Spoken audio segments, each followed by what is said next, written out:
Time now for sports on 104.7 The Cave.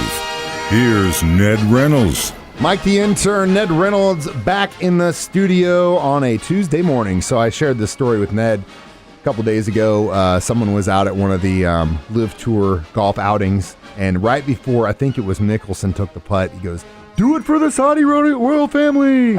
Obviously, he was escorted out of there by security, but I thought it was funnier than hell. And they keep having incidents where dudes are showing up to this thing and causing a little bit of ruckus, but that ain't stopping them. They're going to be around for a while. Yeah, well, we'll see. I think the tour will be, but how significant it's going to be, I think, remains to be seen. Here's a judicial circumstance that's coming up today that, well, I think it pinpoints what the PGA and the LIV are going through. The PGA has suspended any golfers, and they knew this, any golfer who goes over to the LIV Tour is suspended. There, period, exclamation point. So we're coming up now on the final 3 golf matches of the year. These are the FedEx playoffs, and it's worth about $18 million, the whole purse is. And I think the winner, it may have changed, but I think the winner of the whole thing in Atlanta in early September, the winner of that whole thing gets, I think, $15 million. A lot of money. It's not $700 to $800 million though, Tiger Woods. Well, those guys that they didn't have to play for that. They just got that. Yeah. Well, in this case, 3 of the 10 golfers who are suing the PGA have sued to get back into the playoffs. The PGA is saying, you guys knew what the rules were. You don't have any recourse here, but they're taking it to court anyway, and a judge in San Francisco is going to hear that case. Going to hear it this afternoon. Now, does that mean he's going to make a judicial ruling? I don't know, but the first tournament is this weekend. It's in Memphis, the St. Jude Classic. That's the first of the playoffs, and these 3 from the LIV Tour want to get back into the playoffs. Are they going to do it? If they do, we have, in my opinion, I don't have a dog in the hunt, couldn't care less. This is not affecting my life personally any. And that's how you have to look at a lot of events. Yeah, it's not reason to get pissed off about. No, but I do think these guys knew the rules ahead of time. If they're allowed to play again, I think it shows a major failure in our whole system of rules. Do we have any rules? No, we do not, if that's the case. But we'll find out. We'll see if they make them do what they do. No, what do they say? Bake your cake and eat it too? That's what they want. Well, we'll see. We'll see if they get to do that. All right, every year in training camp, you get a couple rookie studs. Last year, I think one of the guys in training camp that was turning heads was Nick Bolton, and he proved that down the line. Creed also was one of the guys. Still, they're saying those guys are just on fire this year. But again, it's training camp. We're playing our own guys. It's not the real deal. But there is a rookie who's been turning heads. He's been lining up in the slot. He's also wearing number 10, which I think is very interesting. Isaiah Pacheco, what do you think? That's Pacheco, the kid from Rutgers, who is from, get this, Vineland, New Jersey, which is my home area. Just around the corner from Ned's house. And we used to play him in football all the time. The Vineland, get this, their nickname, unique, the Poultry Clan. The Chicken Clan? Uh-huh. That's awful. Oh, God, I'd be so mad if that was my mascot. Yeah, you have to understand where Vineland is. Vineland's in deep South Jersey. Uh-huh. And back then, isn't so much the case now, but back then, big-time farming country. Big time. And they produced any number of outstanding athletes. Well, Pacheco is one of them. And then this kid, Sky Moore, has been playing very well. Now, keep in mind, folks, these are rookies. And the media is right there in training camp and reporting, and everybody's always the all-time greatest when this happens. Pacheco's going to get his reps at running back in this game against the Chicago Bears. I'm interested to see how Sky Moore is used because he has speed that's comparable to Tyreek Hill. But does he have the mindset that Tyreek Hill had?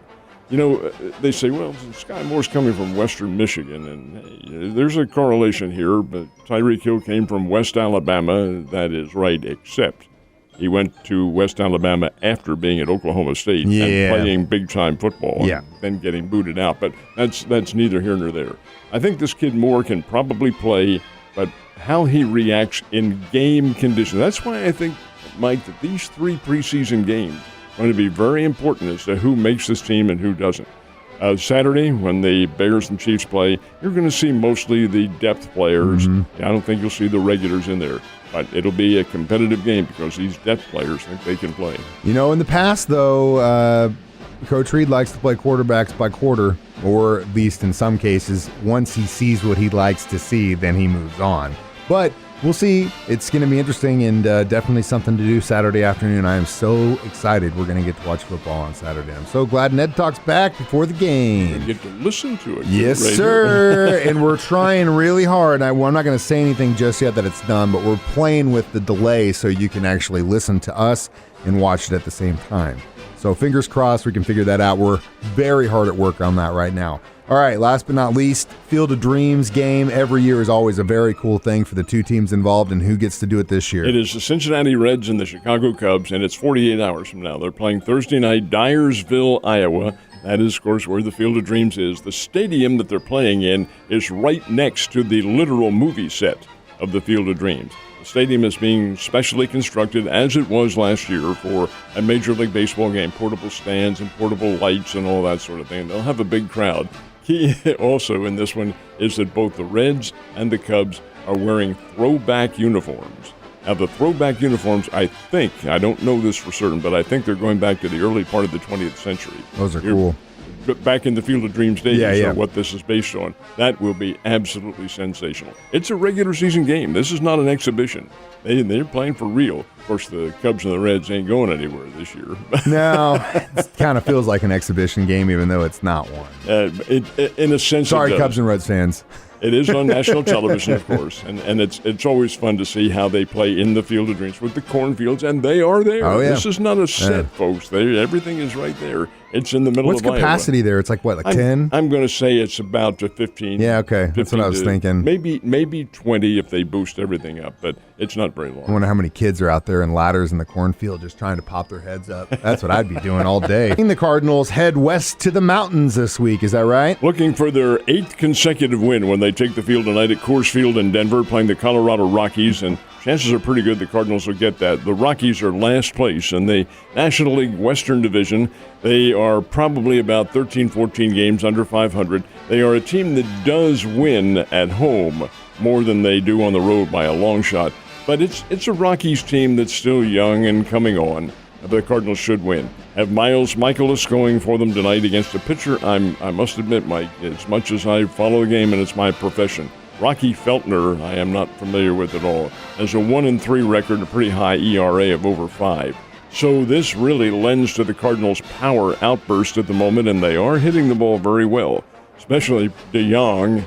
Paul DeYoung goes down to the minor leagues for a couple of months, gets his stroke back, and now he's hitting the ball like a Hall of Famer. But the fact is that the Cardinals can play, they are playing, and their pitching is what's carrying them through. In fact, in the Major League Baseball ratings that were released yesterday, the Cardinals are number 6 in all of Major League Baseball, but they're given a great chance of going a long way in the playoffs because the pitching that they've been able to gain during the last couple of weeks really is going to solidify their staff, and that makes him. And Michaelis, of course, being a regular Cardinal pitcher, is one of the key elements in that pitching staff. And like I said, or at least what you were talking about with DeYoung, he definitely playing right now that he does not want to go back down to Memphis at all. He's going to hold on to that spot with everything he's got, and he's doing a great job of it. All right, so what about the Royals? How are they doing right now? Royals have a doubleheader coming up today, and this is kind of an interesting doubleheader. It is day-night, but it is late in the day. They're playing at 3 o'clock in the afternoon, the first game, and the second game will follow. So it's back to your traditional twilight night doubleheaders, although twilight isn't especially at 3 o'clock. Anyway, it's the Royals and Chicago White Sox. White Sox come into Kansas City, and they need to get hot.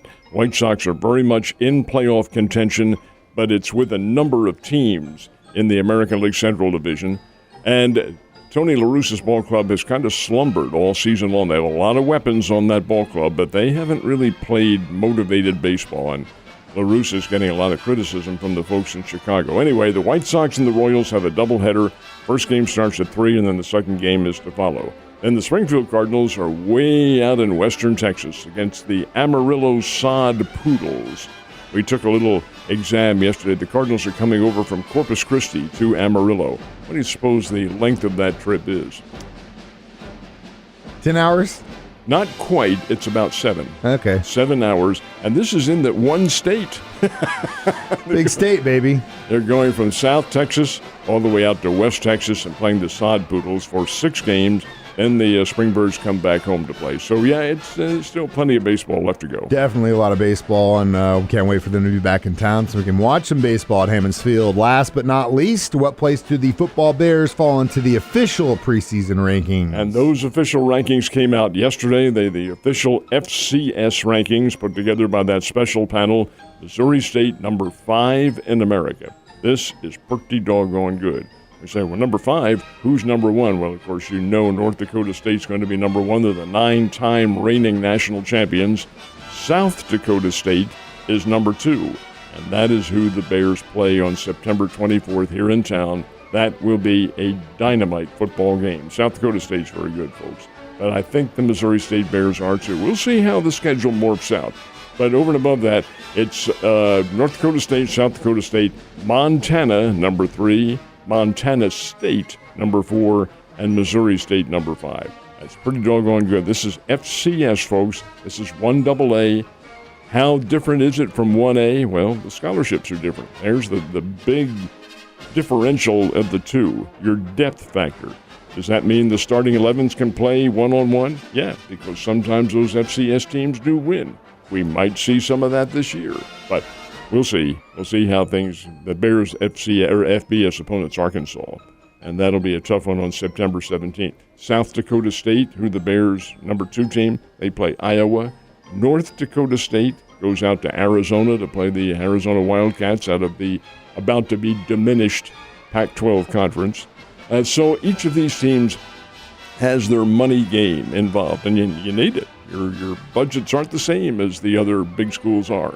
So they'll get tested pretty good, but I'll tell you what, I have a really sneaky feeling that the FCS is going to show very well in the early season game. I agree, too, and I tell you right now, the competition is just getting harder and harder in that valley. Ned, you have a great day, and I will see you on Wednesday.